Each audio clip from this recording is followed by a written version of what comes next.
Naranasan niyo na po ba na habang tahimik na nakaupo at humihigop ng mainit na kape sa umaga, nakatitig sa halamang sampagita sa inyong bakuran o nakikinig sa malumanay na kampana mula sa simbahan sa kanto at bigla na lang napatanong kung paano nawala ng tahimik si Mang Teban na mukhang malusog naman, ilang taon lang ang nakalipas?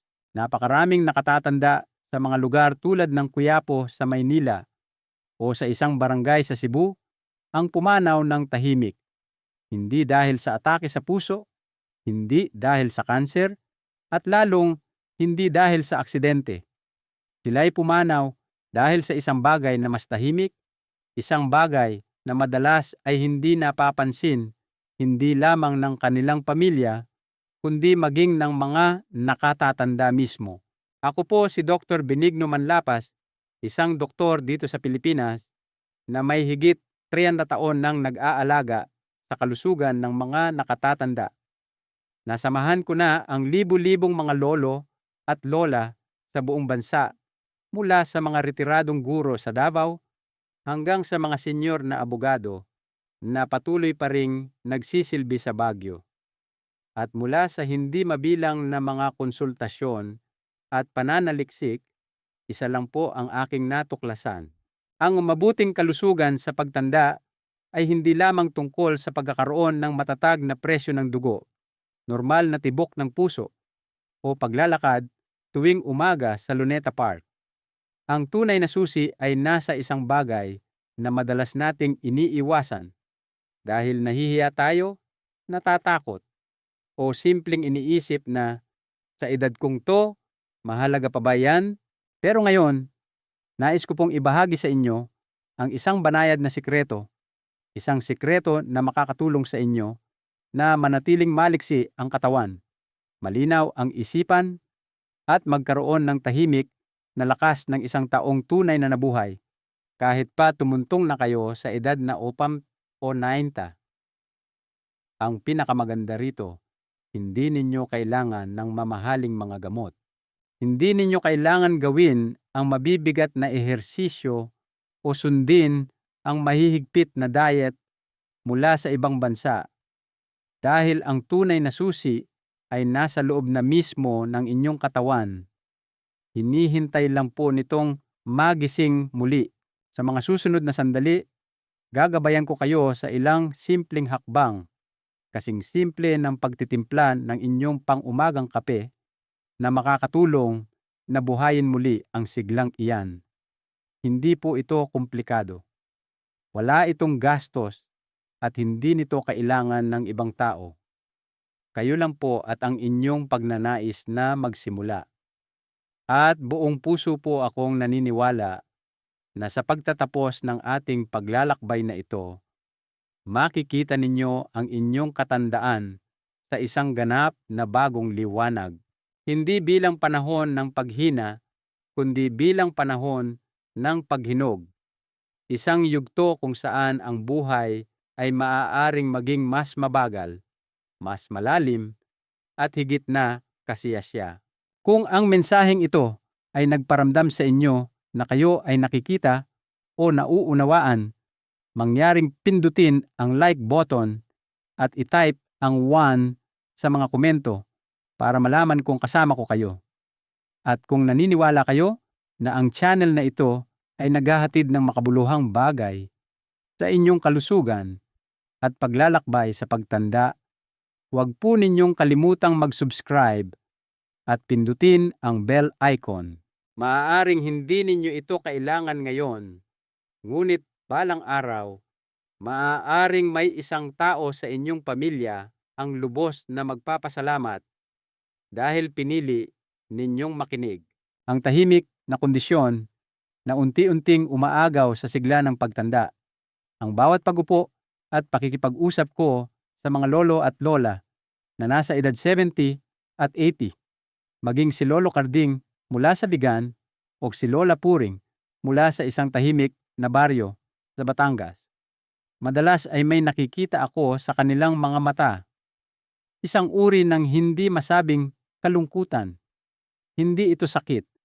Hindi rin ito kalungkutan dahil sa pag-iisa.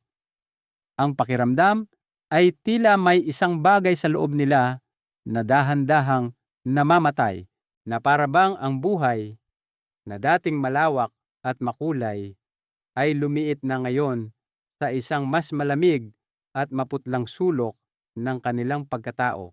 Matapos ang maraming taon ng pagtatrabaho kasama ang mga nakatatanda sa buong Pilipinas, mula sa mga tradisyonal na may bahay hanggang sa mga retiradong guro at doktor, may napansin akong isang paulit-ulit na pangyayari. Marami sa kanila ang dahan-dahan at tahimik na nawawalan ng koneksyon sa kanilang sariling katawan, lalo na sa parte na minsay nagparamdam sa kanila na sila'y buhay na buhay. Ang pisikal na sensasyon ng pagiging konektado, pagkahanap ng kasiyahan, pagiging malapit, o kahit simpleng init sa loob ng kanilang sariling balat sa ating kultura, tila may ibinulong sa ating isipan na ang paglalambing, paghaplos, at maging ang pagnanasa para sa pisikal na kasiyahan ay para lamang sa mga bata. Na kapag ang ating buhok ay namuti na at ang ating balat ay kumulubot, ang kabanatang iyon ng buhay ay dapat nang isara ng tahimik. At napakarami sa atin ang nagsimulang maniwala rito. Iniisip natin na ang makaramdam ng pagnanasa ay isang bagay na dapat ikahiya, na ang tumatandang katawan ay hindi nakarapat-dapat sa anumang sensasyon. Ang ilan ay sumusuko dahil nagbago na ang katawan. Ang iba ay umiiwas dahil nasaktan ang puso o wala na ang kaparehas sa buhay. At marami ang simpleng hindi alam na ang muling pagkonekta sa pisikal na sensasyon ay hindi lamang posible, kundi mahalaga para sa pangmatagalang kalusugan. Ang hindi na pagtatanto ng karamihan ay ang pagkawala ng koneksyon na ito ay nagsisimula ng isang tahimik na paghina. Humihina ang sirkulasyon ng dugo. Ang mga nerbiyos na responsable para sa pakiramdam ay natutulog. Nagbabago ang balanse ng mga hormone at dahan-dahan ang natural na katatagan ng katawan ay nagsisimulang maglaho, hindi lamang sa aspeto ng pagtatalik, kundi maging sa memorya, balanse ng emosyon, at maging sa kakayahang makaramdam ng saya. Nagiging magulo ang tulog. Nagbabago ang mood ng walang dahilan.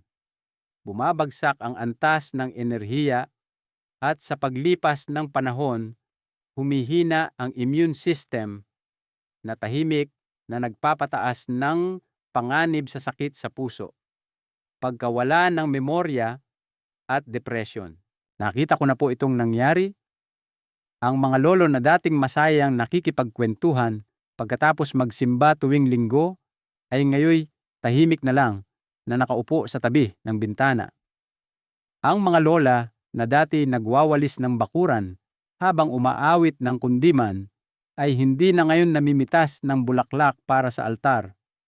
Hindi dahil sila ay may malubhang sakit, kundi dahil nakalimutan na nilang damhin ang kanilang sariling katawan, ang mismong katawan na dating nagparamdam sa kanila na sila'y buhay.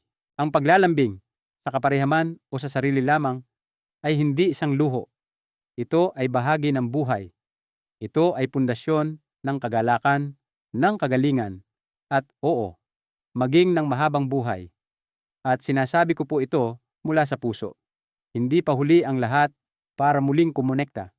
Kahit ang mga sensasyong inakala ninyong naglaho na ay maaaring bumalik. Hindi ninyo kailangan ng sinuman sa inyong tabi. Isang pagnanais lamang na pakinggan ang sarili ninyong katawan sa parehong paraan na pinakikinggan ninyo ang huni ng mga kuliglig sa tag-araw o ang alingawngaw ng mga kampana ng simbahan tuwing madaling araw. Hawakan muli ang buhay, hindi lamang para mabuhay ng mas matagal, kundi para mabuhay ng mas malalim. Ang inyong katawan ay bumubulong pa rin. Narito ako. kaya ko pa ring ibigay sa iyo ang sigla na akala mo'y nawala na. At sino po ang nakakaalam? Marahil iyon na mismo ang susi sa pagpapabuti ng inyong memorya, pag-regulate ng inyong puso, pagkakaroon ng mas mahimbing na tulog, at pagpapainit muli ng inyong diwa kahit na ang mga panahon sa labas ay dahan-dahang nagiging kulay abo. Bakit ang muling pagkonekta sa iyong katawan kahit mag-isa pagkatapos ng edad 16 ay makakatulong sa iyong mabuhay ng mas matagal at mas mabuti? Sa loob ng mahigit 20 taon, nagtrabaho ako sa mga pasyenteng nakatatanda mula sa buong Pilipinas, mula sa mga retirement village sa Laguna hanggang sa mga tahimik na barangay sa Iloilo. At may isang katotohanan akong malinaw na nakita sa paglipas ng mga taon. Ang mga taong nananatili ang koneksyon sa kanilang katawan kahit pagkatapos ng edad 60 ay hindi lang nabubuhay ng mas matagal. Nabubuhay sila na may isang uri ng sigla na kakaiba at mas malalim. Maraming tao ang nagugulat kapag sinasabi ko ito, lalo na sa isang bansang tulad ng Pilipinas kung saan ang pagbanggit lamang ng pisikal na paglalambing, lalo na sa mas matandang edad, ay itinuturing pa ring bawal. Maraming lolo at lola ang lumaki sa panahon kung saan ang anumang bagay na may kinalaman sa pribadong sensasyon ng katawan ay pinag-uusapan lamang sa pabulong na paraan, kung pag-uusapan man. Ngunit ang agham ay hindi nahihiya sa paksang ito, at ang katawan ng tao, hindi ito kailanman nagsisinungaling. Pagkatapos ng edad 60, natural na bumabagal ang katawan. Bumababa ang sirkulasyon ng dugo, bumabagsak ang mga hormone, humihina ang mga kalamnan, at ang mga nerbiyos ay nagiging hindi gaanong tumutugon. Ngunit ipinakita ng mga pag-aaral, parehong lokal at internasyonal, na ang pagpapanatili ng pisikal na kasiyahan kahit sa pamamagitan ng ligtas at regular na paghaplos sa sarili ay maaaring baligtarin ang marami sa mga paghinang ito.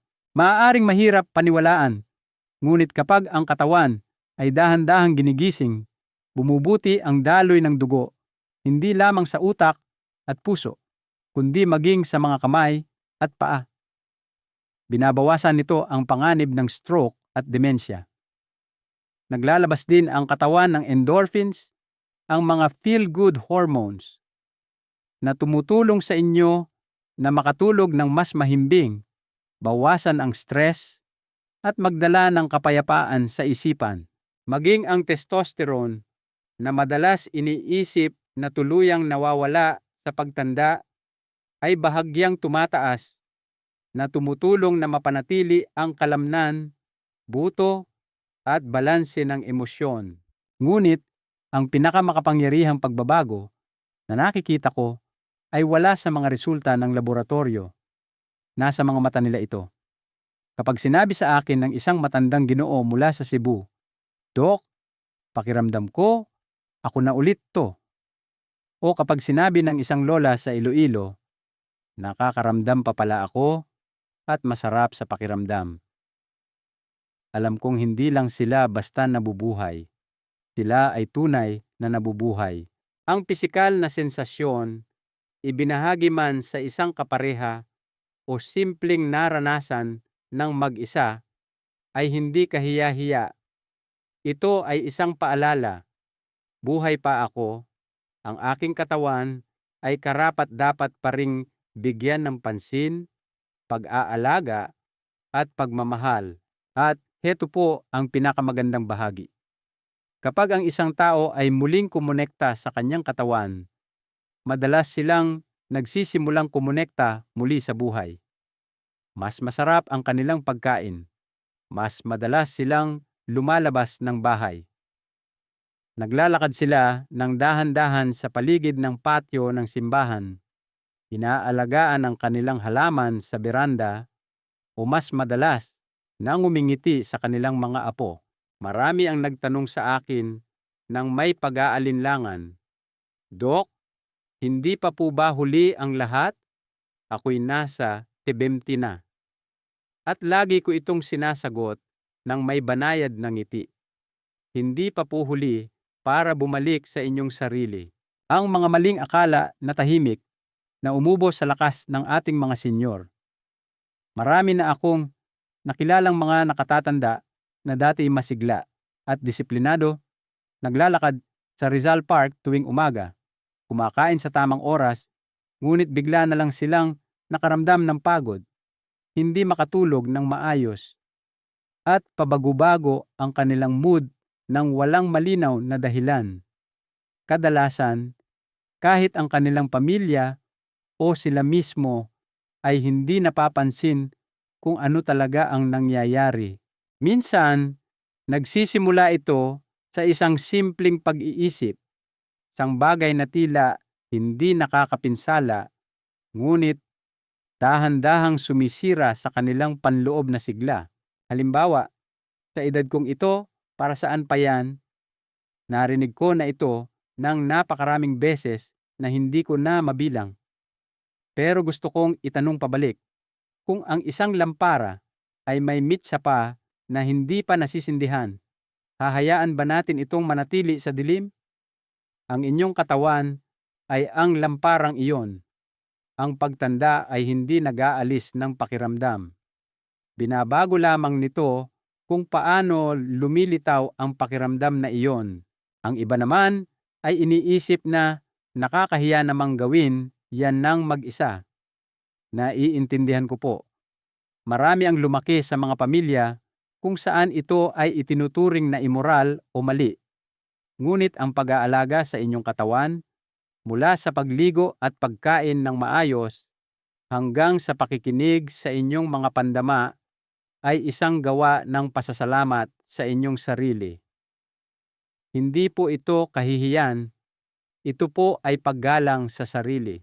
Mayroon ding naniniwala na ang pag-iipon ng enerhiyang sekswal ay nagpapalusog sa iyo. Sa katunayan, kabaligtaran ang sinasabi ng modernong agham, tulad ng isang halaman na natutuyo kapag hindi dinidiligan. Ang mga pandama ng katawan ay nagsisimula ring maglaho kung hahayaang hindi nagagalaw. Kung walang regular na stimulasyon, bumabagal ang paggaling mula sa utak hanggang sa immune system. Marahil ang pinakanakapipinsalang paniniwala ay ang pagiging hiwalay ng sekswal na kagalingan sa pangkalahatang kalusugan. Sa katotohanan, ang mga ito ay magkakaugnay tulad ng ugat at mga sanga ng puno. Kung ang isa ay matuyo, ang isa ay hindi maaaring yumabong. Ang pag-unawa sa mga mitong ito ay hindi tungkol sa pagsira ng mga bawal na paksa o paghikayat ng anumang hindi nararapat. Ito ay tungkol sa pagpapagaan ng bigat na tahimik na dinadala ng marami sa atin at pagbubukas ng pinto pabalik sa isang mas maliwanag at mas konektadong bersyon ng ating mga sarili. Ang paraan ng pagpapanumbalik ng sigla, isang banayad na paglalakbay upang gisingin ang iyong katawan. Noong una, akong nagsimulang magtrabaho sa mga pasyenteng nakatatanda. Mula kay Lolo Nicanor na nakatira sa isang tahanan kasama ang 3 henerasyon ng kanyang pamilya sa Pampanga hanggang kay Lola Corazon na tahimik na nag-aalaga sa kanilang ancestral house sa Iloilo, may napagtanto akong isang mahalagang bagay. Karamihan sa mga nakatatanda ay hindi lang nangangailangan ng payo. Kailangan nila ng isang malinaw na daan. Isang paraan na simple, mabagal, at mabait na aayon sa ritmo ng buhay at paghinga ng isang senior. Hindi matatayog na motibasyon, hindi mabibigat na utos na mag-ehersisyo ng 1 oras bawat araw. Ang tunay nilang kailangan ay isang paraan na madaling maunawaan. Tulad ng kung paano naghahanda ang isang ina ng sinigang sa tanghalian. Mabagal, may pagmamahal, at maingat sa bawat halo. at ganoon nabuo ang paraan ng pagpapanumbalik ng sigla. Hindi para kumapit sa kabataan, kundi para dahan-dahang gisingin ang kislap ng buhay na nananatili pa rin sa loob ng inyong katawan. Ang parehong katawan na nagdala sa inyo sa napakaraming taon. Ang paglalakbay na ito ay nagsisimula sa isang maliit na bagay, paglikha ng isang espasyo. Marahil ito ang silid kung saan kayo umuupo para magdasal sa umaga, o ang komportabling sulok ng inyong kama kung saan pumapasok ang sikat ng araw sa mga kurtina. Gawing mainit at hindi nakakagambala ang lugar na ito. Marahil ay maglagay ng kaunting langis ng niyog o jasmine. Maglatag ng malambot na kumot, maglagay ng isang banayad na langis na angkop sa balat sa inyong tabi, hindi para sa luho, kundi bilang isang tahimik na mensahe sa inyong sarili, ako ay karapat-dapat alagaan. Pagkatapos, bumitaw, huminga ng malalim tulad ng ginagawa ninyo kapag sinisimulan ang inyong pagninilay sa umaga. Damhin ang hangin na pumapasok at lumalabas. Hayaang bumaba ang inyong mga balikat. Pakawalan ang bawat kalamnan na may tensyon. At kapag naramdaman ninyo ang isang mainit na katahimikan na kumakalat sa inyong katawan, alamin na nagsisimula ng sabihin ng inyong katawan, handa na ako. Susunod ay isang bagay na marami nang nakalimutan. Minsan sa loob ng mga dekada, muling pagkonekta sa sarili ninyong pakiramdam ng paghaplos. Dahan-dahang tuklasin ang mga bahagi ng inyong katawan na dati pamilyar, ngunit ngayon tila malayo na. Ang inyong ibabang bahagi ng tiyan, inyong dibdib, o ang loob ng inyong mga hita. Huwag husgahan. Huwag magmadali. Tinatanong ninyo lang ang inyong katawan, nandyan ka pa ba? At kadalasan, sasagot ang inyong katawan sa malambot at magagandang paraan. Kapag nagsimulang umusbong ang sensasyon, hayaang dumating ito sa sarili nitong ritmo. Huwag pilitin, huwag umasa. Hayaan itong lumadlad na parang isang kundiman sa umaga. Umaagos, lumalawak, hindi minamadali. Damhin ito bawat sandali, sapagkat sa mismong kabagalan na ito, matatagpuan ninyo ang daan pabalik sa buhay. At kapag natapos na, umupo ng tahimik sandali. Ilagay ang inyong kamay sa inyong puso. Magpasalamat sa inyong sarili, hindi para sa pagkamit ng anuman, kundi para sa simpleng pagmamahal sa inyong sarili para magsimula. Sa banayad na pasasalamat na ito, nag-uugat ang tunay na paggaling. Ano ang maaaring pumigil sa iyo at paano ito lalagpasan? Sa tuwing ginagabayan ko ang isang nakatatanda, maging ito ay isang respetadong lolo o isang mahinhing lola, sa paglalakbay na ito, palagi akong nag-aalok ng isang banayad na paalala. Ang landas na ito ay hindi isang tuwid na linya tulad ng sinulid. Ito ay mas katulad ng isang liku-likong daan sa baryo pagkatapos ng tag-ulan. Minsan madulas, minsan naman ay naliliwanagan ng ginintuang sikat ng araw. Ngunit kapag alam ninyo kung nasaan ang mga liko, hindi ninyo katatakutan ang daan. Kadalasan, ang unang hamon ay nagmumula sa ating sariling mga inaasahan. Narinig ko na ang marami na nagsasabi, kung susundin ko ang bawat hakbang, baka maramdaman ko ulit yung pakiramdam noong 20 anyos ako. Ngunit ang inyong katawan ngayon ay hindi na ang katawan noong mga panahong iyon. At hindi iyon isang kabiguan. Sa yugtong ito ng buhay, ang tagumpay ay hindi sinusukat sa kung gaano ka-intense ang mga bagay, kundi sa kung gaano kalalim kayong makakonekta, kung gaano karaming init ang maaari ninyo pang maramdaman, kung gaano kalaking presensya ang maaari ninyo pang dalhin. Kahit isang malalim na paghinga ay dahilan na parang umiti. Kahit isang sandali ng init ay isang tahimik na tagumpay. Pagkatapos, may mga nahihirapan sa regularidad, tulad ng pagdidilig sa inyong halaman. Kung gagawin ninyo lamang ito kapag naalala ninyo, hindi ito mananatiling luntian. Ganoon din ang inyong katawan. Pumili ng 1 o 2 sandali sa isang linggo, marahil Biyernes ng gabi o Linggo ng umaga, pagkatapos ng inyong kape, at ialay ang oras na ito sa inyong sarili, hindi bilang isang tungkulin, kundi bilang isang sagradong gawain ng pagpaparangal sa katawan na nakasama ninyo sa loob ng mga dekada. Ang ilan ay nabibigatan sa pangangailangang may makamit sa bawat pagkakataon. Nararamdaman nila na ang bawat sesyon ay dapat magtapos sa isang dramatikong kasukdulan. Ngunit, ang presyo na iyon ay nagpapatigas sa mga kalamnan, humaharang sa daloy ng dugo, tulad ng pagpilit sa isang ilog na bumilis. Bitawan ang ideya ng mga resulta. Kahit isang malambot na sensasyon, kahit isang pakiramdam ng kalmado, ay isang regalo na.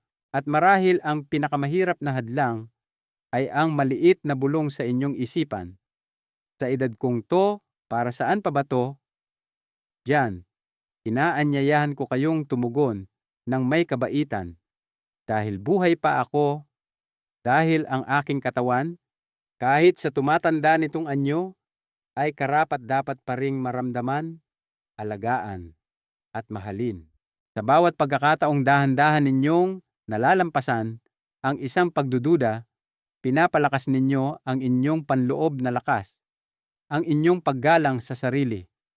At habang lumalago ang tahimik na kumpiyansang iyon, matutuklasan ninyo na hindi lang ninyo ibinabalik ang sensasyon.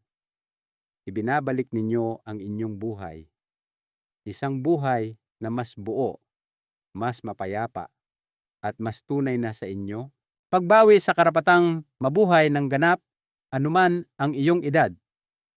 Habang papalapit tayo sa pagtatapos ng paglalakbay na ito, nais kong iwan sa inyo ang isang katotohanan. Isang bagay na simple, ngunit kasing lalim ng kampana ng simbahan na marahang tumutunog bago sumikat ang araw. Ang inyong katawan, ang inyong kalusugan, at ang inyong karapatan sa kagalakan ay hindi kailanman naglaho sa pagtanda. Maaaring nagbago ang mga ito ng anyo. Maaaring naging mas tahimik, ngunit nandoon pa rin sila. Palaging nandoon. Ang muling pagkonekta sa tahimik na bahaging iyon ng inyong sarili ay hindi tungkol sa paghahabol sa kabataan. Ito ay tungkol sa pagpaparangal sa agos na dumadaloy pa rin sa bawat selula ng inyong pagkatao. Ang parehong agos na nagdala sa inyo sa mga tagtuyot, bagyo, at kabiguan. At sa kabila ng lahat, narito pa rin kayo, nakatayo pa rin, buo pa rin. Naaalala ko si Jean Anding, 72, isang retiradong punong guro mula sa Pampanga, na nakaupo sa kanyang bakuran isang gabi at sinabi sa akin, "Sa wakas, naririnig ko na ulit ang aking katawan." O si Jean Elena, 68, isang dating nurse, na nakangiti habang sinasabi, "Ngayon lang ako nakaramdam ng ganitong kasigla sa loob ng maraming taon. Dahil lang, binigyan ko ang sarili ko ng pahintulot na makaramdam." Hindi sila naging ibang tao. Sila ay simpleng umuwi sa kanilang mga sarili ng buo at maganda. At kayo, karapat-dapat din kayo niyan. Nagsisimula ang lahat sa isang maliit na desisyon, tulad ng pagdidilig ng inyong halaman tuwing umaga, ang maniwala na kayanin nyo pa, na mahalaga pa rin kayo, na hindi kayo iniwan ng buhay. Magsimula ng dahan-dahan. Marahil isang gabi na mag-isa, isang mabagal na paghinga, isang banayad na sulyap sa salamin, at unti-unti gagabayan kayo ng maliliit na sandaling iyon patungo sa isang hinaharap na hindi lamang mas matanda, kundi mas buhay sa bawat edad. Dahil ang inyong kwento ay isinusulat pa, at kayo ang may hawak ng panulat. Kaya isulat ninyo ito ng may lakas, biyaya, at kabuuan ng taong ipinanganak sa inyo. Ang aral dito ay simple lang po. Ang pagtanda ay hindi katapusan ng buhay, kundi isang bagong yugto ng mas malalim na pagkakakilala sa ating sarili. Ang pag-aalaga sa ating katawan sa anumang edad ay ang pinakadakilang pagpapakita ng pagmamahal sa sarili na siyang nagbibigay sa atin ng tunay na sigla at kapayapaan. Kung ang mensaheng ito ay nakaantig sa inyong puso, paki-click po ang like button. Mag-iwan po kayo ng komento sa ibaba para malaman ko na kasama ko kayo sa paglalakbay na ito. Huwag din po nating kalimutang mag-subscribe at itap ang bell icon para sa mga susunod pa nating pag-uusap. At higit sa lahat, paki-share po ito sa inyong mga kaibigan at kapamilya na maaaring nangangailangan din marinig ito. Bawat linggo, narito lang ako kasama ninyo, ipinapaalala sa ating lahat na tayo ay buhay pa at marami pang dapat maramdaman.